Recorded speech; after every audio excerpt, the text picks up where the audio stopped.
पुणे, सातारा, सांगली, रायगड, रत्नागिरी, सिंधुदुर्ग, मुंबई, अहिल्यानगर, बीड या भागात पाऊस होणारच आहे आणि तो अधिक प्रमाणात असू शकतो. आज रायगड, रत्नागिरी, सिंधुदुर्ग, पुणे, सातारा, सांगली काही भागात, कोल्हापूर भागात अतिवृष्टीची शक्यता, मुसळधार पावसाची शक्यता आहे.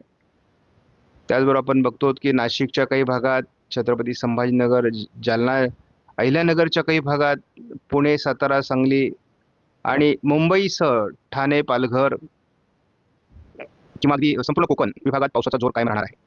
आपण मुंबईला 26 तारखेला मोठा धोका बघतो. खूप मोठं पावसाळी क्षेत्र मुंबईसह कोकणात राहण्याची शक्यता आहे. यात सातारा, सांगली, कोल्हापूरचाही समावेश आहे. आपण बघतो नदीला पूर आलेले आहेत. काही